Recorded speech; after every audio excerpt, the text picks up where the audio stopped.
Dom, come here, quick. What's going on? Look at these people. What? You see these people? No. There's people there. Oh, that guy. Yeah. That guy. That guy right there. Okay, yeah. Okay, Look at the computer screen. Hey, No, wait, yeah, you. Not you. Get out of the way. No. Okay. You. Yes. You. Yes. Click this video. Uh-huh. And watch the Metal Hour. Yep. Because that's what you're doing right now. Okay. Here comes the intro.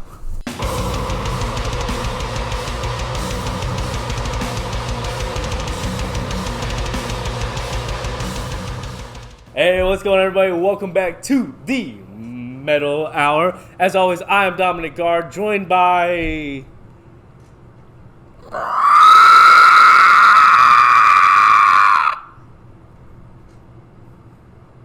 Hi, my name is Zach. How are you guys doing? Joined by Zach Hart, ladies and gentlemen. The man, the myth, The legend. Tweak. They call me Tweak, bro. They call me Tweak. Jeez, man. Jeez, Tweak. We are back, episode 21. 21. We can finally have a drink. Hell yeah. I'm so happy. Bro, I don't know what was wrong with me. I think I was like all COVID out like the last episode, bro. It was like fucking with my brain.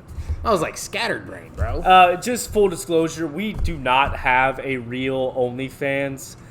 So all you horny men out there who've been reaching out to us. And want to get your steaks wet. Sorry.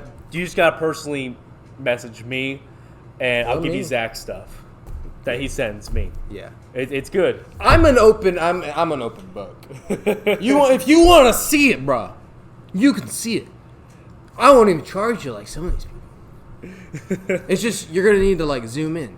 Really, really, really good. But I'm excited, man, because we got a great show coming up for you. But before we get started, Zach, you actually did something today. Yeah. What'd you did? I did a thing. If you're not surprised, or more for them, I'm sure they're not going to be surprised. I got more ink. He's got tattoos. Yep. If you can't tell, his little, as he calls it, a finger banger. My finger banger. It's actually my trigger finger. I've talked to you guys about this before. I'm on an airsoft team. Shout out to FOG over in the TAC Airsoft Field down in Cumbie, Lakeland. Woo woo. Love you guys. Got my team logo tattooed on my finger. I'll give you guys a little peep of the gimp mask. Ski mask. It could be whatever you want. I'm in both ways. And then I just got the flames done on my Molotov. There you go. But I did actually get something else done. Uh-oh. Like while you guys were away and we were away, I did there it comes. Oh, there he goes. Getting this beautiful piece of work there you started. go. So I got a little bit of an investment starting. Now, real quick, who was the guy that did these for you? If you want to give him a little plug. It was my good friend, the coolest guy in the tattoo biz, the quickest, heaviest, funniest tattooer in downtown Lakeland. His name is Kyle G. You can find him on Instagram and Facebook, and Snapchat too. Lost Kid Gilligan. That is Lost and a kid and Gilligan. Like the island. Yes, like the island. Go give him some love. He's been tattooing for about 5 years. He's got his own style. He's really awesome. Super chill, affordable. You know, he's all-around good dude. Good dude. Go give him some love. Gaslight Tattoos, downtown Lakeland, off South Florida. Tell him Zach Hart sent you, or the Metal Hour sent you. Or both. Or why not? We don't get any commission. But hey, Kyle, we should. I love you, Kyle. Yeah. But other than that, man, how's the week been? It's been like what? A few weeks since we've seen each other. We're still in hiding. Yeah, as it looks like. Yeah, we're still in hiding. Still in hiding.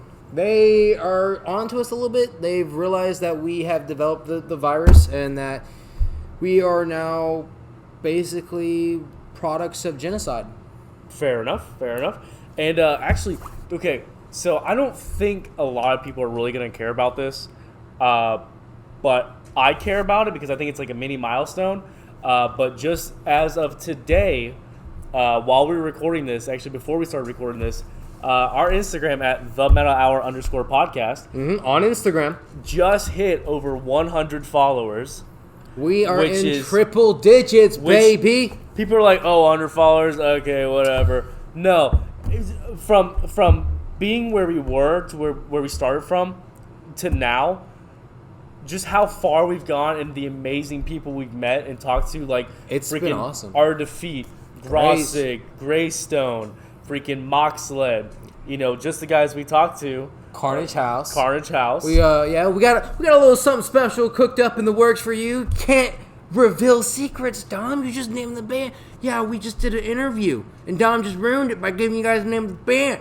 It's okay. They probably already saw the interview Yeah. because the interview's posted before this. Yeah. Yeah. I forget how time works. But not Time's weird. just that, dude. We got not just those bands, some bigger names like freaking Existence Has Failed follows us. Necro Goblicon followed my personal account. Necro Goblicon. You know. We freaking got. We got one of our comments got liked by Alex Terrible on his thing, which and was also cool. freaking Rings of Saturn liked one of our posts, which I was so happy about. Love you, Rings. And It's just been really cool. We've things have just been people are seeing who we are and seeing that what we do, and it's the positive feedback that we're getting is really nice. yeah. I would say that it granted we will get negative feedback, but it's So far, we have everything's not been positive. We haven't and really it's been gotten good. any negative feedback. Well, we haven't acquired haters yet, and We're getting trust there. me, you keep me around, we'll get them. We'll get A them. lot of people, well, yeah, we'll get them. We'll get them. Mark my words, you build it, they will come. Mm-hmm.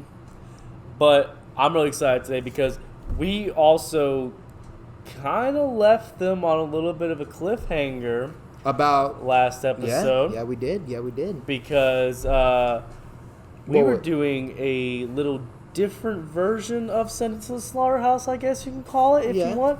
Or more of like a versus. CJ versus CJ. We got the CJs battling each other today. Yeah, And that's what we're going to be going on.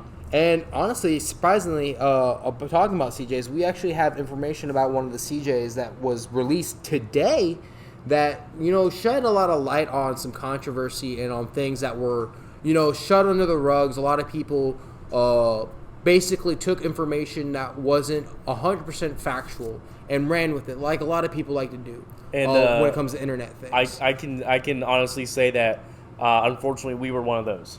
Yeah. 'Cause I remember a couple episodes back we said some things. we did say some very unkind things.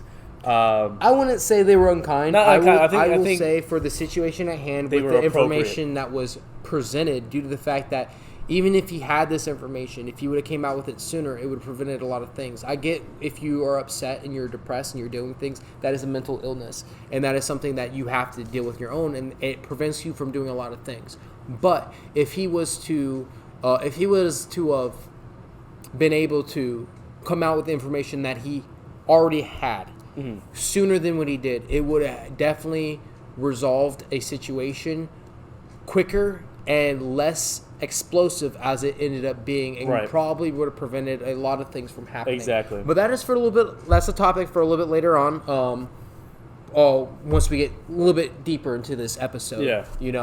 But as we get on, you want to continue that to be continued CJs versus CJs. So if you guys don't know who the CJs are, we got CJ McCreary, former From vocalist of Lorna Shore. And Signs of the Swarm. Signs of the Swarm. And we also have CJ McMahon, current vocalist of one of the, I guess, Darkest. darkest and probably all out one of the best. And They're just really good. But vile. I love them. Thy Art is Murder. CJ McMahon, the dad bod himself. So, They're from Die Hard is Murder? yeah. Yeah, he is. Yep, he is the front man for Thy Art is Murder. Why was I thinking, I don't know, I had a brain fart. It's okay. But we got CJ. Who does Blaspheming again? Dickie Allen. Infinite Annihilator. Infinite Dickie Allen. Annihilator, yeah. That's what I thought. Yeah. So, we'll talk about the Dickies later, too. Yeah. Ooh. Dickie Allen. Little First- Dickie. Sure. But we I got thought that's what we're talking about, the dicks. CJ McMahon Dick Rovenoff. versus CJ McCreary. I want to go off and already start about. I don't know if you guys know this, but I don't mean to cut you off, Dom. But Yep. CJ is actually an abbreviation for cum jumper.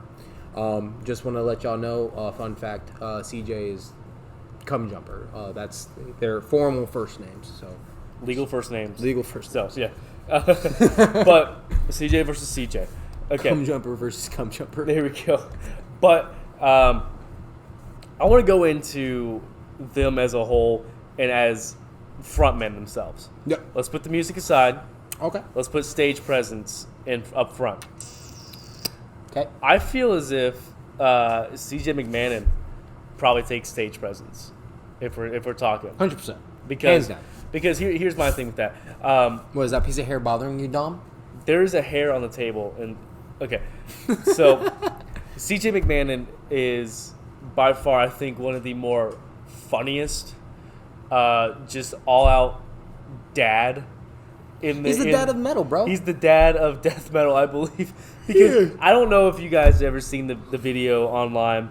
It's when it was at a giant festival and he wanted to do the whole he said Michael Jackson And there's a shirt shirt rip. opening. Yeah. And so mid song he's like, when the breakdown hits and he's unbuttoning his shirt. Unbutton my shirt. He's like, I'm gonna do like the little, Michael Jackson shirt. And go. he screams a gut roll as he opens his shirt. He's like, ready? And you just see, And it's just you see all beer gut. beer gut, hair, fucking like stick and poke tattoos. What it looks like. Oh man, He does have a really nice traditional ship going across his ribs, though. he does. That is really nice. But I mean, like beer gut, if I've ever seen one. That man looks like he could put a 12-pack of Corona to shame. I'll tell you what, man. But I could. I when it Corona. comes to CJ McCreery, his style is more serious. Yeah, he's very, very. He's like Cartafix. There's no smiling. No, It's it's all- all Blood or nothing. It's all stern face, in your face. I'm gonna, the whole entire concert. Yeah. Which don't No get me wrong. smiling. Super Don't get me wrong. It does get you in the mood. You're like, hell yeah, I want to freaking murder now. Yeah, it makes you Man. angry. Like you definitely feel the vibes he gives off. Definitely, 100%. But I all feel- around fun presence. Like, Yeah. an enjoyable presence. CJ McMahon. But can we talk about, though, real quick, which one makes for a better show? I've never seen any of them, neither of them live, so I can't really give a personal opinion. Unfortunately, we haven't seen neither of them live. But We would've. your personal We've seen one opinion, if COVID never happened. right? Just saying. Your personal opinion. If you have a frontman coming out and just stern, Carnifex look the whole entire time, is that going to get you more into the music and more into the fun? Or I hate to say it, it would you really rather- depends on the band that came on before them. Right. A band is just as good as their opener. I feel like if they have a bad opener, it will set the vibe for the crowd off for the band. Even if the band's really good, if the opener doesn't get them at least somewhat jived up, Yeah. they're not going to be jived up for the show. I mean, we had that happen, or I don't know about you, but I had that happen when we went to the Whitechapel concert with Black Dahlia Murder. The first band before Shadow of Intent came on. I still to No this one did day, nothing. I don't know who the I fuck they still were. to this day do not know who they were, but I don't know either. unfortunately they didn't start the crowd out good because everyone was already pissed because Yeah, it was 'cause it's hot hot. as hell. Yeah. Because Janus, the Janus venue in St. Pete is hot, a bro. full outdoor venue, no AC, no nothing, Nope. sun shining right on you, Gotta love it. and so everyone's pissed, everyone's hot, everyone's sweating, and it's I not like getting sweaty. better. I like sweaty people. Right? All you lonely, sweaty dolls out there. If you like to sweat at night and you want to sweat with somebody, give your boy Dom here a love and call. He'll send you my way. That took a way different turn than I expected, but that first band, like I said, Tuesday, I can still not remember their name at all. Neither can I, bro. I'm gonna be honest. And I remember a lot of the. I remember a lot of the shows I've been to, and I've been to a few, and I can remember a lot of the lineups. But when it Yeah. comes to, if the band doesn't get me, like, doesn't pull me in, I won't go out of my way to learn who the fuck you are. And it's hard to get back from that, like you were saying, because I didn't know Shadow of Intent at the time. I didn't realize what I was seeing. Yeah. And then later on, their music. Then later on, you're like, oh, shit. You're like, holy crap, that dude's a monster. Ben Durr is a force to be reckoned with. Mm-hmm. Australians. We didn't even know who the fuck he was when we went to the show. And when we got out there, he was just like, you know, and I'm like, ha, you know. Fuck yeah, Ben Durst. Fuck yeah. And that's what happened with Alex Terrible. We had no freaking clue who he was, and he walked by us too. Well, we knew who Slaughter de Prevel was. We just didn't recognize Alex when he walked by us. Yeah. We didn't recognize him. When I made you guys get there like 4 hours early. Yeah. So, I mean, it was a blessing and a curse. We got to meet a lot of the bands, but you know. So I'm mad at you because you pushed out trying to talk to was it Pablo? Oh no, I did talk to him. I got a picture with him that same day. No, not that one. That's where I bought my drumsticks. Was it? Mm-hmm. I was pushing out, but then Lori was like, "Nope, we're going over there." She got me over there. Oh, you ended up talking to him, and I took a picture with him. That's my most recent picture with Pablo. No. That wasn't because that concert was at the Abbey. It was at the Abbey. It was over at the merch tent, right off the. So you have the up stage, and then the drop down, which was the pit and the thing. You go up, and the merch was set in the back. That's where Pablo was. Me and Lori walked over there. We talked to him, and I took a picture of him. I was like, ah. He was sweating. I was sweating. We're like, ah. Yeah. Okay. I talked to him that day. Really? Mm-hmm. Okay. What was that like? I met him third time meeting him. It's like the most famous, most metal influenced people that I met consecutively would be Franz and Pablo. Yeah. I met Pablo 3 times. I met Franz 4 times. I have met only one time. I mean, I've met a bunch of band members, but only once. True. I've never met them again. I met Tyler Shelton from Traders, which was really good. Oh yeah. We met we both met the dude from Left Behind, which he was really good. We also met the people from they're from Clearwater. Markov, yeah. Yeah, we met them. Met Markov. We went to a show with the lead singer at the Noise Box. He was hanging out there. We're like, is that? Oh, look at there. There's a guy from Markov. Look at there. That was cool.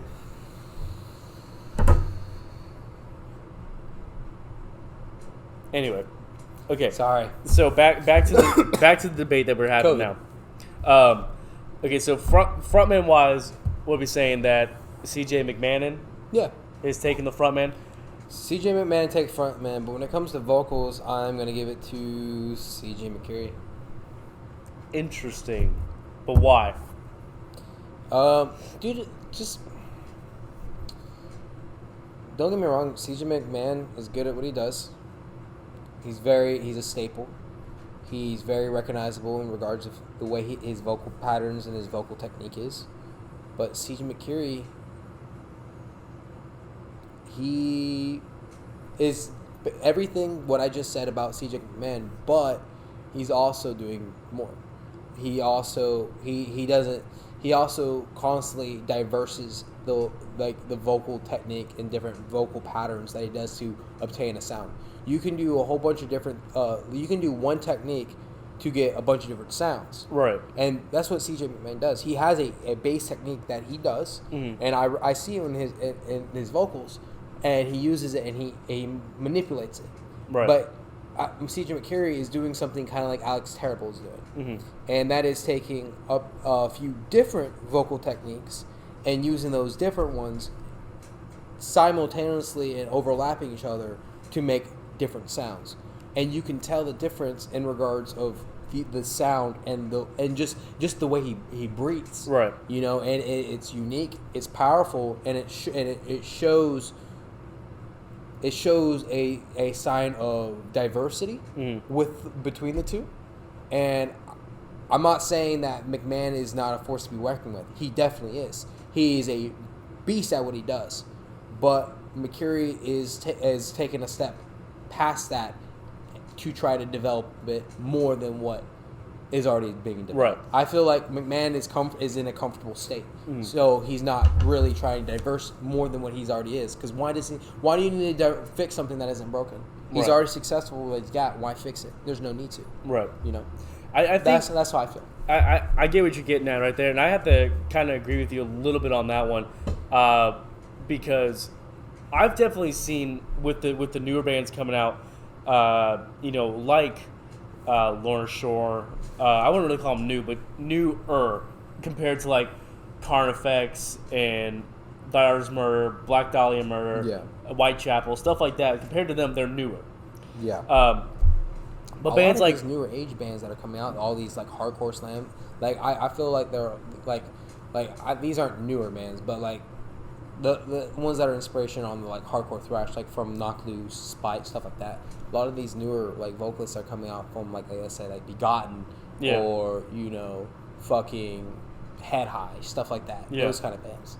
They are extremely intriguing on how their vocal techniques are doing, because they're taking that hardcore vocals and they're going to an extreme, and it's cool because I like the new way that I like how it's death metal and deathcore is kind of going. I like how it's evolving. I have to kind of agree with you because it's more technical now. It's experimental. Don't get me wrong. Like I said, bands like Carnifex, Dyer's Murder, and Whitechapel, they've perfected the two-tone vocal technique. The high, the low, the high, the low. And just keep it at those two consistent things. And it works well for them. Yeah, the only thing that they do is the only thing that can make it more brutal is, can you get any higher than you can? You can? Fuck yeah. Now you're setting the bar higher. Can you get higher than that? But here's the thing. Can you get low? Can you get lower? Now, with these new bands... We've seen a lot of them be able to do that. We know that they can do that. CJ McMahon can do it. Phil Bozeman can do it. He can go low. If you haven't seen his cover of, Unanswered at the Mitch Lucker Memorial Show, he hits this low that's unlike anybody. Disgusting. That he's never hit on, I don't think, any album he's ever done. It's guttural, it's dark, it's brutal, and it shows that this man can do it. He knows what he's doing, but he's sticking with what's working for him when it comes to his personal band. That's what a lot of bands like to do. They stick with what's comfortable and what's working for them. And what I really like is people like, Alex Tagan, I believe is his name, from Black Tongue. Yeah. Freaking CJ McCreery, Alex Terrible, the lead singer of Bound in Fear, which I've been getting into them a lot more. They're doing something with their vocals that we have not seen before. They're taking those highs, they're taking those lows, and they're morphing them, integrating them. Exactly. And they're developing different newer, different breathing techniques, and Ben Durr as well. I don't voice modulating techniques, not computer modulating, but like actual throat modulating. Like it's very intricate, very unique to see. Like it almost makes you want to get a fucking camera, shove it down their gullet, and just watch vocals. The difference. Because it really people say anyone can scream. Anyone can scream, yes, but anyone can scream with a good sound. Exactly. That's like anybody can sing, but can you sing well? Exactly. It's just like vocals with that, and it's really cool to see these new techniques that they're developing. Like one of the biggest controversy of vocal techniques that has happened would be Slaughter Chappelle's new song Devastator. Demolisher. My bad. Demolisher. They do have a new song coming out though. In that song alone, yeah, Alex Terrible does like 5 or 6 different techniques. Yeah. To achieve certain sounds within that song that are not the same techniques, and you can tell just by it. And that's not including the breakdown, the one that everyone's been like saying that's not really him, which it is, because he's done videos of him in his car, in his kitchen, stuff like that, proving that he can do it, and he does. And he even called them out. I remember we talked about this before. He called them out on Instagram. He did a video of him like in his bathroom doing the opening breakdown vocals, raw, clean, and they were pitch perfect to the video. It was beautiful, but yeah, like he does this like in the chorus, the whole thing, like it's really cool. Yeah, because it really takes what we know of metal and makes it good, but also it puts some more. It allows it to have something more to learn. It gives it, I guess you could say, a more melodic / darker feel to it, because it gives it a new feel, but also it allows something like for musicians themselves to learn. Like it gives it something new. Like, okay, if he's able to do something like that, I want to try to do something new instead of doing the same thing over. It's like unlocking a new bonus secret level in a fucking game that you never knew was there. It's like, oh shit, new content. Let's do it. And I know that's it's cool. I don't know about you, but I know with myself, I've been trying different vocal techniques from Alex Terrible, CJ McCreery, the dude from Bound in Fear, which I will find out his name, as well as Alex Tagan. And I've been, because when I first started trying to do vocals, I just did the 1-2 method. Yeah. Just go high, go low, go high, go low. That's how I started. But now I'm meeting in the middle and doing like this guttural, just kind of, it's a mix between a scream and a growl, and it makes for, I feel, a darker sound, a more demonic sound, a more evil sound. Yeah. Because it's different. It's unheard of, and humans should not be able to make those noises. No. You know? So I'm going to have to unfortunately agree with CJ McCreery for vocals. So CJ McCreery wins! Now hold on. CJ McMahon, you have been sent to the pick box. No, he hasn't. Not yet, because we have 1-1. What's the other thing? We have CJ McMahon in stage presence, CJ McCreery vocals. Now let's go songwriting. Lyrics. Which here's where it gets separated, because lyrically they're two different bands. Oh, I'm sorry. Am I bothering you? CJ McMahon. For lyrics? Yep. Why? There's honestly no explanation. Well, here's my explanation for it. There's no explanation. 100% McMahon. The lyricism behind Thy Art Is Murder is profound, ingenious. It flows, it works, and all around it tells stories. Yeah. Which I like music that can tell a story. I'm gonna have to agree, especially Thy Art of Murder is a very, very political band, and So is this place haunted? probably You're like Grandpa died in this place or something? don't put that on my grandfather's still alive. Oh, I'm sorry. But that was creepy. Something moved over there. Something fell. There's nothing in here but us. Well, you know the wind's also blowing too. What wind? These are hardcore. We're inside. These are hardcore fans. Anyway. They're ceiling fans. We're gonna die. Anyway, so CJ McMahon. Sorry about your grandpa. He's still alive. Well, yeah. That's good. Let's keep it that way. But CJ McMahon and Thy Art Is Murder as a whole is a very, very political metal band, with songs like freaking Holy War, which being about going to war over different religious reasons and stuff like that. Yeah. Not gonna get into. That's all we're gonna say. Gosh. Believe what makes you happy. Exactly. That's all we gotta say. And then there's then when it comes to Lawrence Shore's more for creep factor, I guess you could say. Well, hold on. I'm actually gonna look up Lawrence Shore's lyric to the song "This Is Hell." I've heard this song. Because I want to say creep factor. I mean, Like it's two different songwriting, and I feel like they just go for a brutal songwriting, and like So do you think they they just write to be brutal? I feel like they write to make it sound good and for the song to fit, and for it to like their songwriting isn't bad. Like it all flows together. It's good. It tells somewhat of a story, but it's more of it's. I feel like they just write to keep it more hard. Like they write with the idea of this needs to be hard. While Thy Artist Murder writes, they're like, this is what I'm trying to say. This is how I feel. I'm putting it on paper, and I'm going to yell it out. They write with the intent to scream. He writes with the intent to speak, and the way he speaks is through screaming. Okay. That's how I feel. So I might have to retract one of my things I said about just writing to be dark.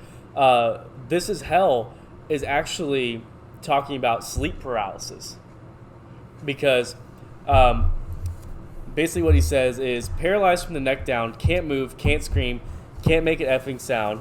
The shadows move and enclose the room, creating the familiar silhouettes that stalk and linger throughout the night.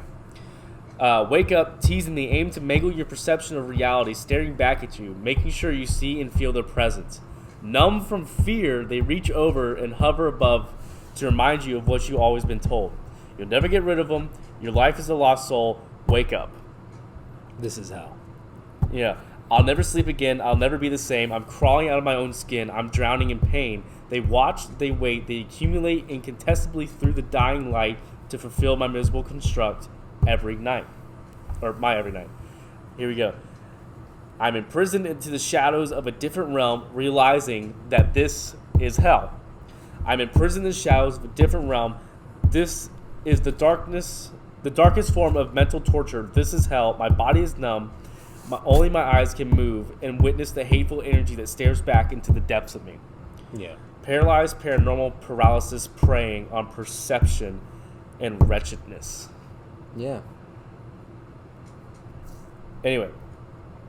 So I guess I'm going to have to retract one of the things I said, because they both they both write to tell a story. And that's what I did say. They both write to say a story, but yeah. I feel like the way they write is different. Like C.J. McCurry writes more personal, where C. McMahon is more political. C.J. McCurry from Lawrence Shore. Yeah. Writes with the intent to scream. Mm-hmm. C.J. McMahon writes with the intent to speak. I like that. See what I'm saying? I like that. He writes with the intent to speak, but the way he speaks, he yells, he screams. Yeah. C.J. McCurry, he writes with the intent to scream. Like, you can't, like, This is like, I just need to scream like this out. In his head, he's writing it screaming. Yeah. While McMahon, he's writing it, speaking it in his head, but when he speaks it out loud, he's screaming. Right. That's how I feel. That's the difference between the lyricism. I never really thought about it that way, actually.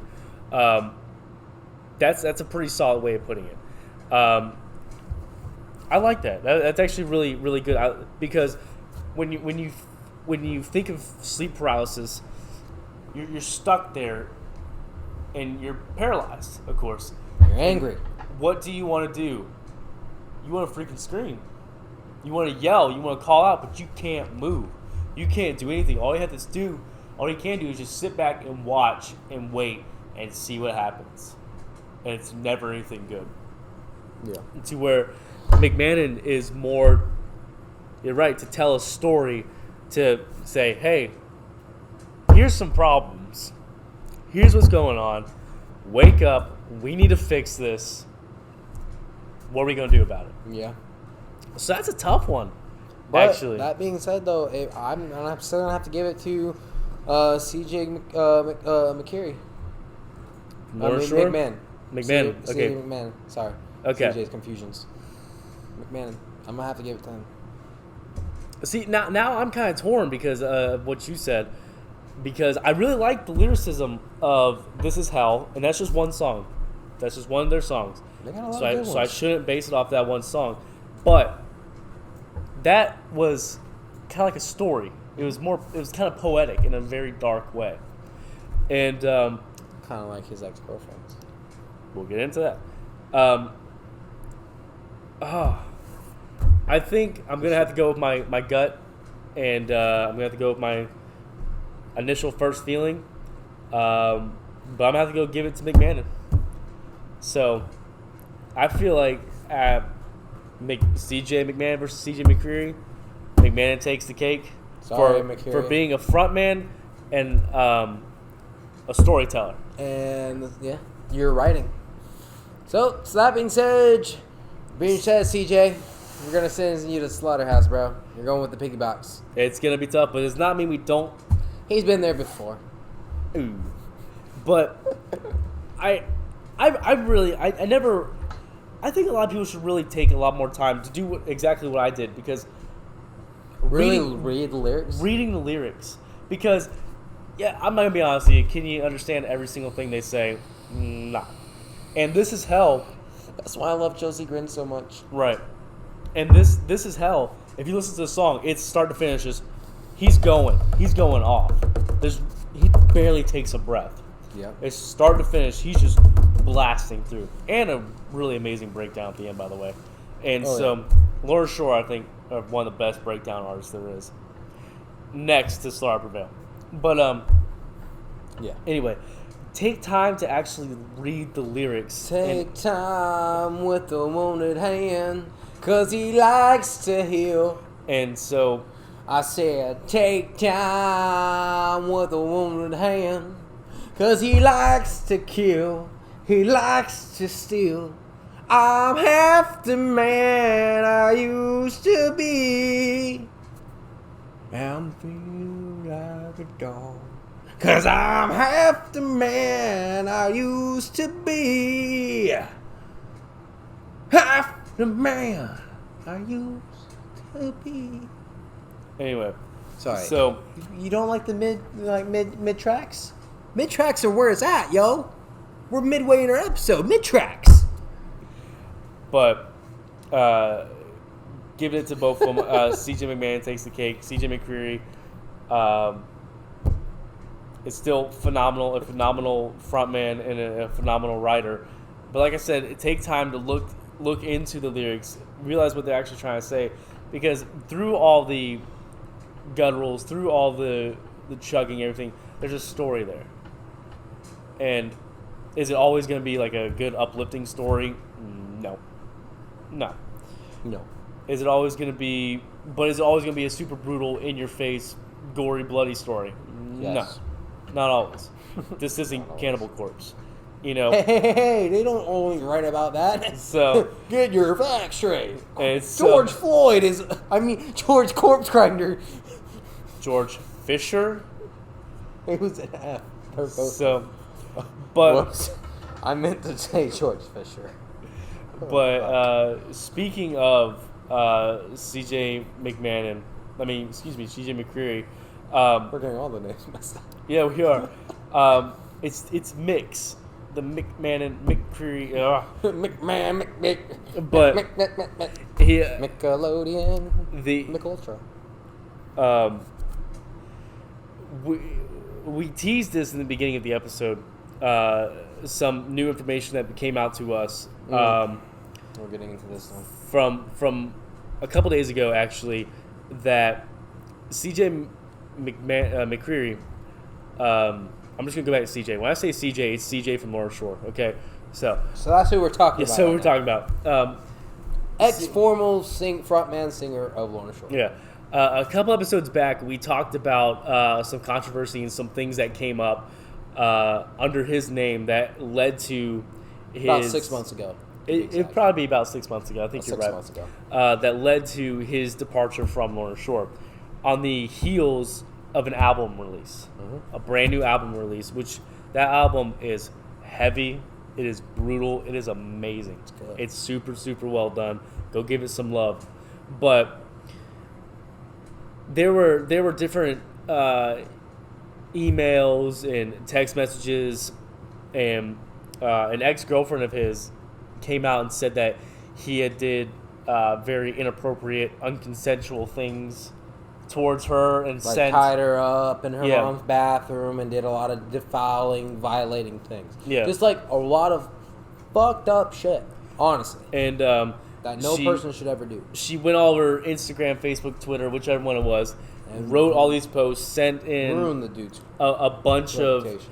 of text messages that were taken out of context, and then it ended up everybody kind of turning on him. Yeah, which honestly, to be real with you, after this happened, a lot of people instantly wrote the motherfucker off and blackballed him.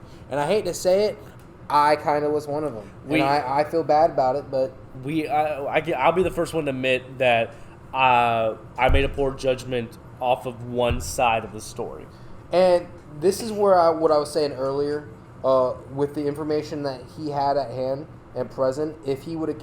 And I understand that if you're upset and you're sad and you're depressed, it's hard to do something.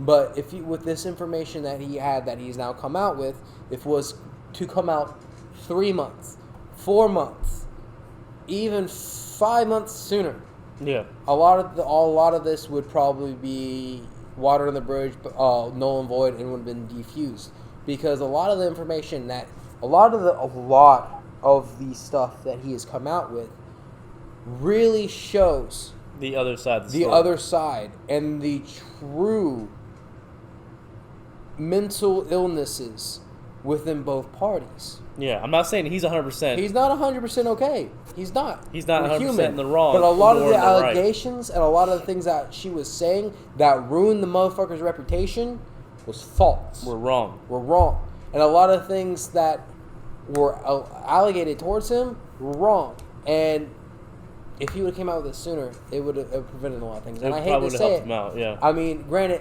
we can only do as much research as what is prevented, and Yeah. that information wasn't presented. So we did our research, and all we could see was all the negative on the one side. Yeah. We couldn't get the other side of the story because the other side wanted to stay quiet.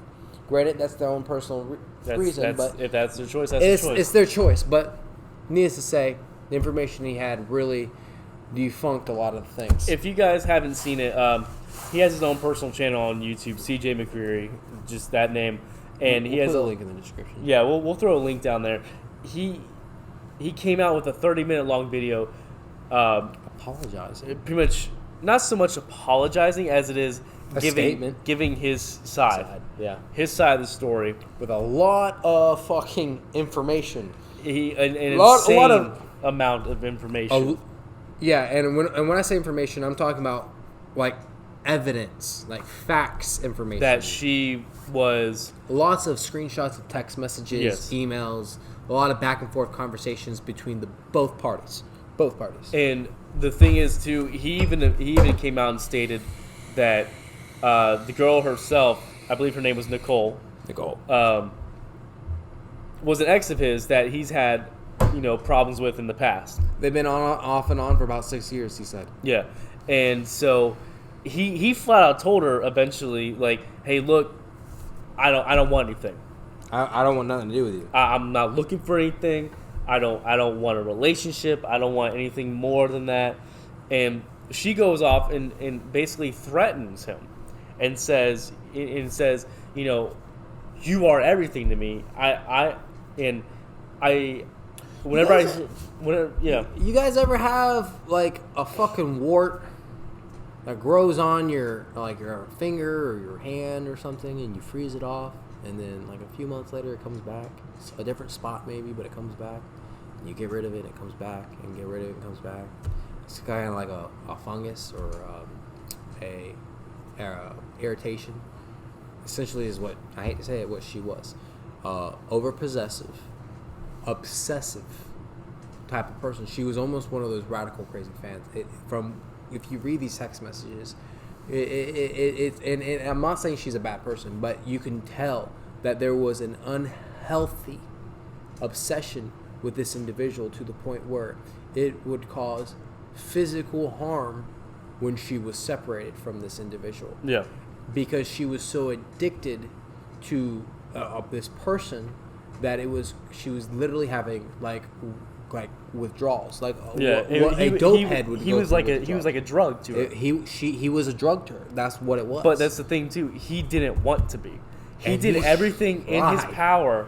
He did everything in his power to be like, look, He no. should have just never stuck it in the first place. That's where he went wrong. He said multiple times, like, look, we're not anything.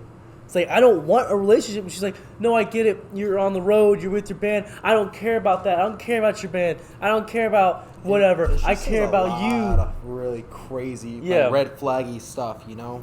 And like, what was the one that she said? It was like, when I see When I see someone with you, it makes me want to hurt myself and hurt others. them.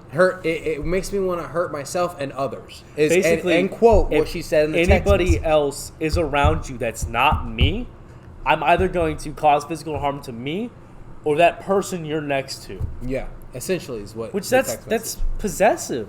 That's obsessive. Obsessive and possessive. That's just fucking psycho bitch. Right? Psycho bitch. I hate So- to say it.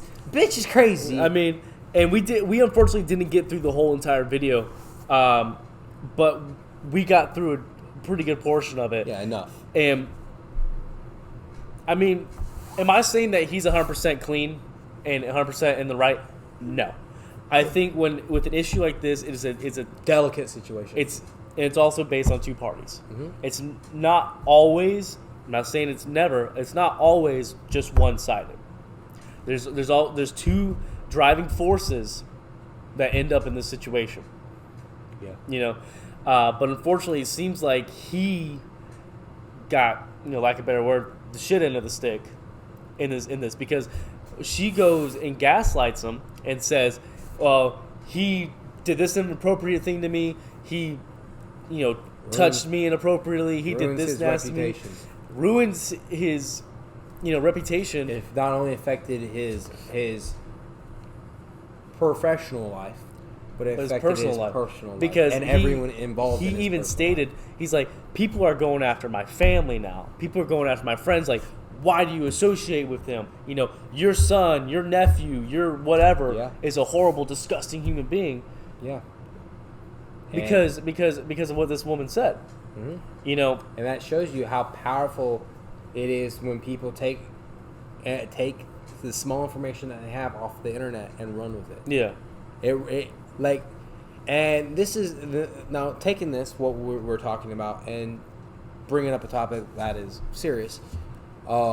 Before assuming something about a person, before jumping to conclusions about a person, or a situation or anything in general, before just assuming the worst, take the time out to to evaluate the situation. Gather information before you even make a decision on something.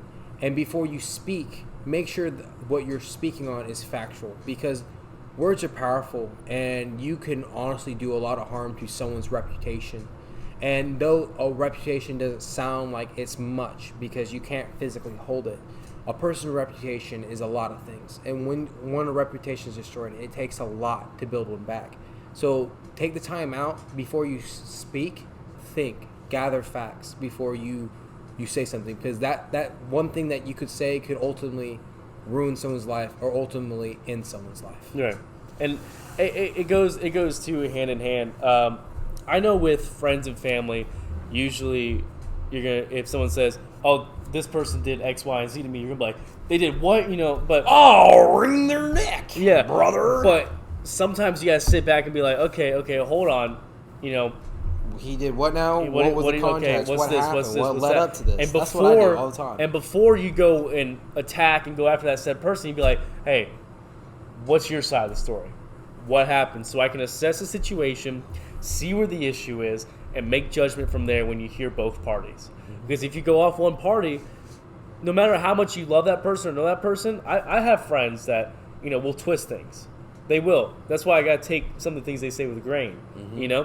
Because they'll twist it and they'll be like, "Oh, I did this or they did that," and you're like, "They did what?" And then you go to them and you're like, "What the heck are you talking about? I never did anything like that," or of that sort. So take the time, see both sides, assess the situation, before you make a judgment. Like you said, think before you speak. It's a timeless saying. It's one you hear all the time from your parents. From parents. Think before you speak. It's a lot easier said than done, but I can tell you this: if you take the time to do that, you're going to resolve a lot more situations. Take time with a wounded hand. But one thing I want you to sing with me. One thing that I've seen a lot of people have been saying, what's going to happen with Lawrence Shore? What's going to happen with them? The thing is, they never, which I respect them for this. They never said anything bad about him. They never belittled him. No. They said the situation's crazy, and we had to make a decision. Yeah. And that does not mean, and I remember you and I talked about this before, that does not mean that he's 100% fully out of the band. He doesn't have a spot to come back if he wants. There was never he was kicked out of the band, yes, but there was never anything said that you can't come back. Right. And it's something we talked about because as we were watching that video, we read a comment, and the comment stated, "It looks like Lawrence Shore did a lot of research before kicking CJ out." Yeah. And it struck a conversation between me and you before this podcast, and you gotta think about it from a business perspective. Yeah. Lorna Shore is a band, all right? Between the individuals in that band that is their means of income. So that band is no longer a hobby or just a fun interest, but now it's their business. It's their source of income. It's no longer just for fun anymore. Like, this is how their livelihood. Yeah. It is a business. So from that, you have to take it from a business perspective. If you're running a successful business and there is an individual in there that is causing a lot of backlash, that is getting a lot of negative feedback and a lot of backlash, and that person is associated with this business, you don't want that negative feedback to be associated with the business, because then it will ultimately bring the business reputation down. And you have to take it from a business standpoint, and you have to cut the losses and get rid of the negativity so that the business can flourish, because that is your livelihood. Right. But it doesn't mean that the person isn't allowed to come back and be employed again once they get their shit settled. They took action on information that they knew. Mm-hmm. They said, I'm guessing the situation was like, look, here's the stuff that's coming. Even if they knew the text messages, even if they knew that he was 100% innocent, they still had to take it from a business perspective, because they may have known, but everyone else didn't know. Yeah. And the backlash was still coming, and that backlash would have affected Lorna Shore if CJ was still there. And the thing is, too, I mean, if he stayed, then everyone saw the one side be like, oh, so I guess Lawrence Shore supports this. I guess. I guess but that's what ended up what happened. Like we talked about last time. People would automatically assume that if Lawrence Shore never took action with what was presented 6 months ago, they would assume that they deem it okay, that the actions were okay. Obviously, CJ doesn't even think the actions are okay. Obviously. Yeah. No, those actions are not okay. They're not. But they had to do what they had to do from a business standpoint. Exactly. And for that, I can respect it. I respect them as Doors a are not closed between McCurry and Lorna Shore. There's still, I guarantee, there's still that opportunity. But I'm sure it's not going to happen immediately. I'm sure they're going to want to fail this new guy. It's going to take. Just got him, It's going to take a minute. They want to wear him out. Yeah. They want to wear him out. The new guy that they got is freaking good. He's good. He's really good. He's not no McCurry, but he's no good. McCurry. But I think they're going to ride with him for a little bit. See what's going to happen from there. At least do one tour with him. Maybe do a tour until. I think the thing is they're going to wait until CJ says he's ready. Yeah, he's definitely not ready. He's not ready. Even with what he announced, this has took a big toll on him personally. Yeah. It sent him into a crippling depression. Yeah. It took a lot for him to even come out with the information he had because of how bad the depression is. Exactly. So I think I don't blame him. It ruined his life. Probably, I don't know if they have an agreement, Lawrence Shore and CJ.